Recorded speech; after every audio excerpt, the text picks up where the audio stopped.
Nagdiretso sa dakong kanal unya nagbitay nga naghayang ang usa ka SUV nga gimanhiwan sa usa ka lalaki nga gikan sa Alabel, Sarangani Province. Sumala sa usa ka residente sa kilid sa Lagaw Buayan Road nga si James Dato, nakuratan na lang sila nga nidiretso sa kanal ang SUV kaganihang kadlawon. Natapsingan pa ang iyang motorsiklo nga nakaparking unya na tumba ang punuan sa serisa. Ikan sa dito hinay ang dagan. Tapos Nabanggaan sa bunggo yang lubot ba? Tapos murag pagbaga sa bunggo yang lubot, pag kang natulala sa ba kanang murag nakuratan gud siya. Okay, murag i-guide niya sa puste siguro ba kaning kuan nagsinitas. Tapos banggaan niya ni abi niya gahi natumba man. Para ang iya lang ato basakbo lang siya ba. Dili sa baunsa.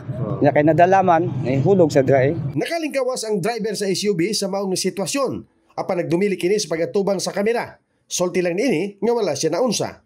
Samtang ang sakay sa truck nga nakabundol sa SUV gikan sa Alabel, Sarangani Province. May karga nga mga karton padulong sa alunan bagsakan sa Jensen.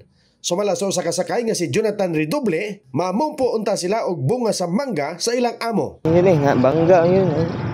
Nabanggaan niyo ang What is ang pangalan? katumpulang nga kiran. Kamoy nakabundol. Kami yun. Pinikalit ra mo nag-break na. Okay. So, kamo wala mo naunsa? Aga, may ramay gas. Gas-gas na. Sa mga disgrasya luwas ang masakay, nagresponde usab ang taga-traffic enforcement unit. In the heart of changing lives, Christopher Jason sa 89.5 Brigada News FM Jensen, The Miska News Authority.